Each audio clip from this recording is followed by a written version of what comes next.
मेरी बात ध्यान से सुनो। पंजाबी व्याकरण को समझण लई कुछ कीवर्ड समझने, ध्यान देना है। थोड़ा थोड़ा जिहा फर्क है, ज्यादा फर्क नहीं है। सब तो पहले देखो साडी है बोली। की है? बोली। बोली किसनों कहंदे आ? बोली वही चीज है जेडी हिंदी के विच भाषा है। हिंदी में जिसको भाषा कहा जाता है कि भाषा किसे कहते हैं, पंजाबी दे विच उसनों कहा जाता है बोली। किसको कहा जाता है? बोली की होती है जो असी कोई विचार प्रकट करते हाँ एक दूसरे के सामने किसका उपयोग करते हाँ, कुछ शब्दां दा, कुछ बोलां दा। बोली की होती है जिहड़े शब्दां इत्थे रखना है, जिहड़े शब्दां जां बोलां राही, जिहड़े शब्दां बोलां राही मनुख एक दूजे के सामने अपने मन के विचार प्रकट करता है उसनों बोली कहते हैं। मुश्किल है? बिल्कुल ईजी है। असी सारे एक दूजे के सामने अपने विचार किसी ना किसी भाषा के नाल ही प्रकट करते हैं।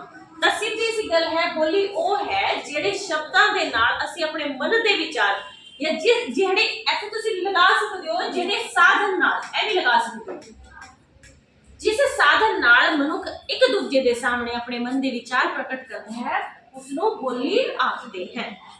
समझ आ गए चंगी तरह है? व्याकरण किसनों आखते हैं? यही बोली नूं देखो जदों दो लोग आपस च गल्लां कर रहे हैं तो असीं कह सकते तू इत्थे गलत है तो इंज ठीक कर ले, तू इंज ठीक कर ले। जदों उसी चीज़ नूं लाखों लोग बोल रहे हो तो असीं किवें दसीए सारिਆਂ नूं कि यह चीज़ ठीक है, यह नियम गलत है, यह शब्द गलत है, यह वाक गलत है या यह वाक ठीक है। उसके लिए कुछ नियम बनाने पेंगे ना। संसार नूं चलाउण दे लई, दुनिया नूं चलाउण दे लई भी कोई संविधान बनाना पैंदा है। किसी देश नूं चलाउण लई संविधान बनाना पैंदा है। इंज ही किसी बोली नूं ठीक ढंग नाल बोलण जां लिखण दे जिहड़े नियम हन उन्हां नूं व्याकरण कहा जाता है। किसी भाषा नूं या किसी बोली नूं ठीक ढंग नाल लिखण जां पढ़ण दे दसे गए नियमां नूं की क्या जाता है? व्याकरण। व्याकरण का सीधा सा मतलब है नियम। की है? नियम। नियम और नियम किस दे लई? बोली दे लई। नियम किस दे लई? बोली दे लई। बोली नूं ठीक ढंग नाल बोल सकण ते ठीक ढंग नाल लिख सकण, ओदे विच गलतियां असीं पता कर सकण कि साडी गलती कित्थे है। ओदे जिहड़े नियम हन ओ नियम किहदे विच हन? व्याकरण। व्याकरण समझ आ गई? हुण व्याकरण के भाग, व्याकरण के 3 भाग हैं। किसी ने लगाम नूं भी व्याकरण का भाग दस्या होया है। व्याकरण का भाग है पर वो वर्ण के हेठ आती है। 3 भाग हैं, वर्ण बोध है, दूजा वर्ण तो बाद है शब्द, तो दूजा है शब्द बोध, तीजा है वाक बोध। ठीक है, तीजा की है वाक बोध।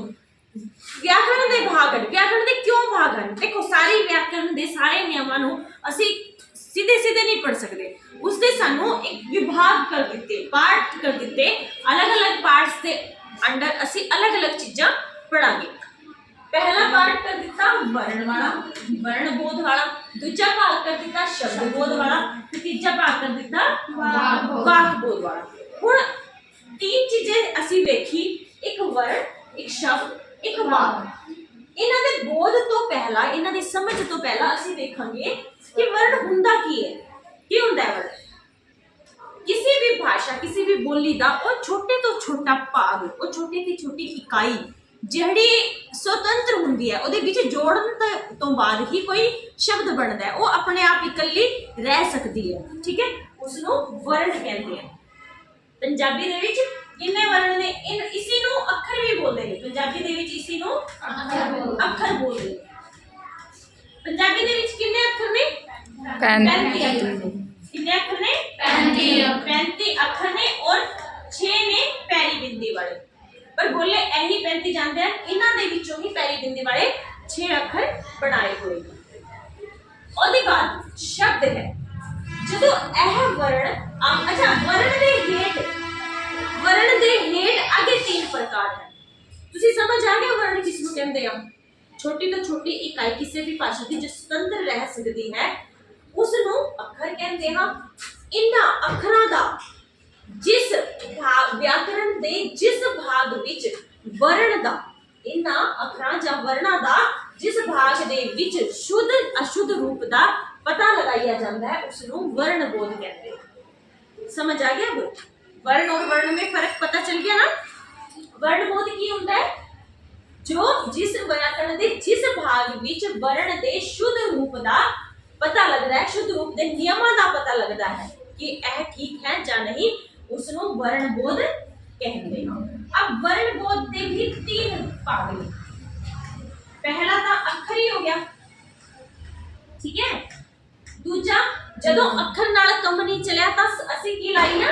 ਲਗਾ ਲਾਈਏ। ਲਗਾ ਕੀ ਹੁੰਦੀ ਹੈ? ਮਾਤਰਾ। ਲਗਾ ਮਾਤਰਾ, ਠੀਕ ਹੈ। ਤੇ ਫਿਰ ਅਸੀਂ ਕੀ ਲਾਇਆ? ਜਦੋਂ ਅੱਖਰ ਤੇ ਮਾਤਰਾ ਦੋਵੇਂ ਨਾਲ ਕੰਮ ਨਹੀਂ ਚੱਲਿਆ ਤੇ ਫਿਰ ਅੱਖਰ ਬਣਾਉਣ ਲਈ, ਸ਼ਬਦ ਬਣਾਉਣ ਲਈ ਹੋਰ ਵੀ ਕੁਝ ਚਿੰਨ੍ਹਾਂ ਦੀ ਜ਼ਰੂਰਤ ਪਈ, ਉਹਨਾਂ ਨੂੰ ਕੀ ਕਿਹਾ ਜਾਂਦਾ ਹੈ? ਲਗਾ ਅੱਖਰ। ਲਗਾ ਅੱਖਰ। ਉਹ ਕੀ ਹੋ ਗਏ? ਉਹ ਹੋ ਗਏ ਲਗਾ ਅੱਖਰ। ਹੁਣ ਸਮਝ ਆ ਗਿਆ?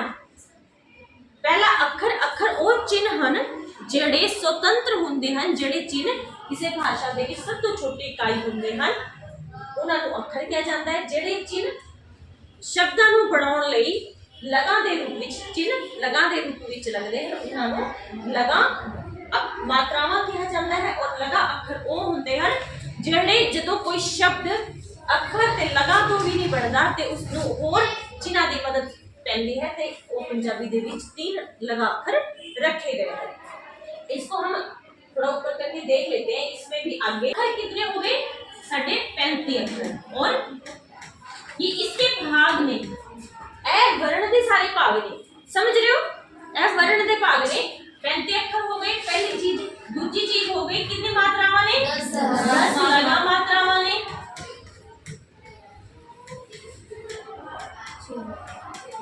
और तीन कितने हो गए? 35 अक्षर। और ये इसके भाग ने ए वर्ण के सारे भाग ने, समझ रहे हो? ए वर्ण के भाग ने 35 अक्षर हो गए। पहली चीज। दूसरी चीज हो गई कितनी मात्रावां ने? 10 लगा मात्रावां ने।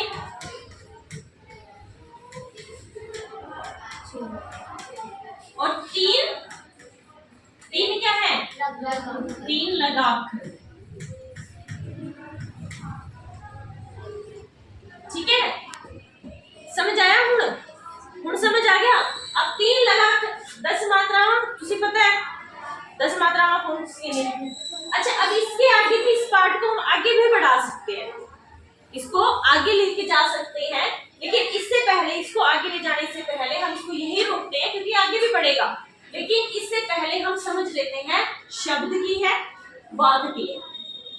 शब्द की है, शब्द है ਜਦੋਂ ਅੱਖਰ ਮਿਲ ਕੇ, ਜਦੋਂ ਅੱਖਰ ਆਪਸ ਵਿੱਚ ਮਿਲ ਕੇ ਜਿਹੜੀ ਧੁਨੀ ਉਚਾਰਿਤ ਕਰਦੇ ਨੇ, ਜਿਹੜਾ ਉਚਾਰਨ ਅੱਖਰਾਂ ਲਗਾ ਜਾਂ ਲਗਾ ਅੱਖਰਾਂ ਨੂੰ ਮਿਲ ਕੇ ਜਿਹੜਾ ਉਚਾਰਨ ਪੈਦਾ ਹੁੰਦਾ ਹੈ ਉਸ ਨੂੰ ਕੀ ਕਹਿੰਦੇ ਆ? ਸ਼ਬਦ। ਔਰ ਉਹ ਕੋਈ ਸਾਰਥਕ ਸ਼ਬਦ ਹੁੰਦਾ, ਤਾਂ ਕੋਈ ਅਰਥ ਹੁੰਦਾ ਹੈ, ठीक है। ਉਹਦਾ ਕੋਈ ਅਰਥ ਹੁੰਦਾ ਹੈ, ਉਹ ਸ਼ਬਦ ਅਖਵਾਉਂਦਾ ਹੈ, ਠੀਕ ਹੈ।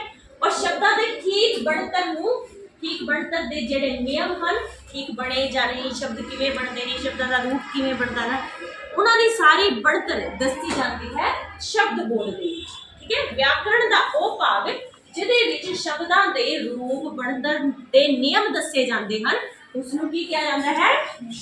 ਉਸ ਨੂੰ ਕੀ ਕਿਹਾ ਜਾਂਦਾ ਹੈ? ਸ਼ਬਦ। ਕੀ ਕਿਹਾ ਜਾਂਦਾ ਹੈ? ਸ਼ਬਦ। ਉਹਦੇ ਬਾਅਦ ਇਹ ਸਮਝ ਆ ਗਿਆ। अब ਹੁਣ ਹੈ ਵਾਕ। ਵਾਕ ਕੀ ਹੈ? ਸ਼ਬਦਾਂ ਤੋਂ ਮਿਲ ਕੇ ਜਿਹੜੇ ਇੱਕ ਪੂਰਾ ਸੈਂਟੈਂਸ ਬਣਦਾ ਹੈ, ਜਿਹੜਾ ਵਾਕ ਬਣਦਾ ਹੈ, ਸ਼ਬਦਾਂ ਤੋਂ ਮਿਲ ਕੇ ਜੋ ਬਣਦਾ ਹੈ, ਜੋ ਬਣਤਰ ਬਣਦੀ ਹੈ ਉਸ ਨੂੰ ਕਿਹਾ ਜਾਂਦਾ ਹੈ ਵਾਕ। शब्दा बहुत सारे शब्दां तो मिल के, ये दो भी हो सकते हैं, रुक जा, दो ही शब्द है ना, दो शब्दों से ही एक वाक्य बन गया। चल मत बन गया ना, तू जा, या एक से भी बन सकता है जा, बढ़िया ना, एक शब्द से भी पूरा सेंटेंस बन गया जा। तुसी ए काम कितना है, हाँ हाँ तो ही बन गया ना, एक पूरा सेंटेंस बन गया। तो ਜਿਹੜਾ ਸ਼ਬਦਾਂ ਤੋਂ ਮਿਲ ਕੇ ਸਾਰਥਕ ਬਾਤ ਪੂਰੀ ਕਰਦਾ ਹੈ ਉਸਨੂੰ ਵਾਕ ਕਿਹਾ ਜਾਂਦਾ ਹੈ ਔਰ ਵਾਕਾਂ ਦੀ ਬਣਤਰ ਦੇ ਨਿਯਮ ਜਿਸ ਭਾਗ ਵਿੱਚ ਦੱਸੇ ਜਾਂਦੇ ਹਨ ਉਸਨੂੰ ਵਾਕ ਬੋਧ ਕਿਹਾ ਜਾਂਦਾ ਹੈ। ਇਹੀ ਸਾਰਾ ਕੁਝ ਹੈ, ਇਹੀ ਸਾਰਾ ਕੁਝ ਹੈ। ਸਮਝ ਆ ਰਿਹਾ ਹੁਣ? ਚਲੋ ਹੁਣ ਇਹਦੇ ਅੱਗੇ ਤੁਸੀਂ ਵੇਖਿਆ ਵਰਣ ਬੋਧ ਵੇਖਿਆ, ਵਰਣਾਂ ਦੇ ਵਿੱਚ ਅੱਖਰ ਵੇਖੇ, ਲਗਾ ਅੱਖਰ ਵੇਖੇ, 35 ਅੱਖਰ ਨੇ, 10 ਲਗਾ ਮਾਤਰਾਵਾਂ ਨੇ ਤੇ 3 ਲਗਾ ਅੱਖਰ ਨੇ। ਹੁਣ ਇਹਦੇ ਅੱਗੇ ਵੀ ਅਸੀਂ ਵੇਖ ਸਕਦੇ ਹਾਂ ਜਿਹੜੇ ਲਗਾ ਮਾਤਰਾਵਾਂ ਨੇ ਉਹ 10 ਨੇ। ਕਿੰਨੇ ਨੇ? 10 10 ਲਗਾ ਮਾਤਰਾਵਾਂ ਨੇ।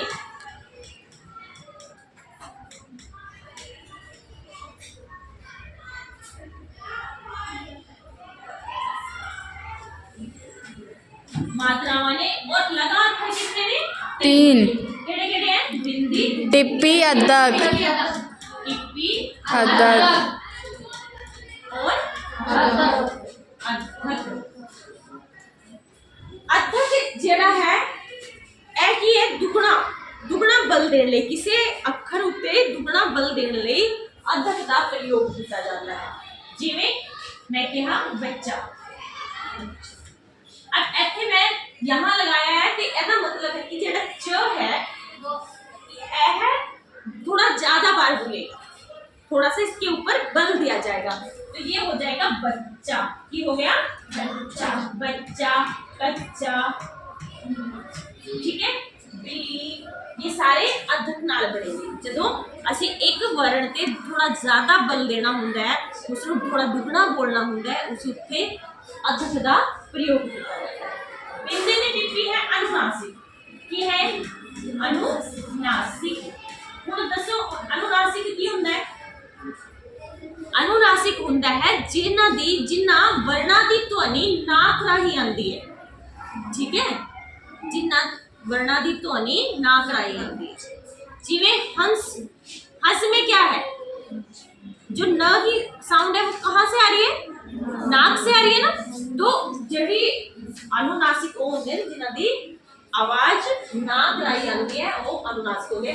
साडे बिंदी ते टिप्पी दोनों ही अनुनासिक है। जिवें असीं लिखांगे कम, कम लिखा कम, ते टिप्पी है, टिप्पी की आवाज कितों आ रही है? नक चों आ रही है ना। कम, का की है? बिंदी है, आवाज कितों आ रही है? नाक विचों आ रही है, ठीक है। पर इन्हां दे भी नियम ने, किस मात्रा दे नाल बिंदी लगनी है, किस मात्रा दे नाल टिप्पी लगनी है। किस नूं पता है नियम?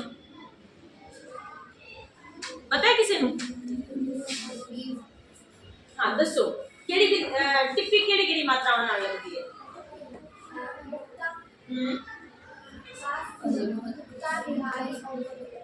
हाँ वेरी नाइस। ते बाकी 6 जेडे बचे उन्हां दे नाल सारियां दे नाल की लगनी है?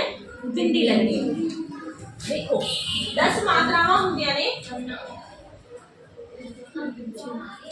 पहली की है मुक्ता,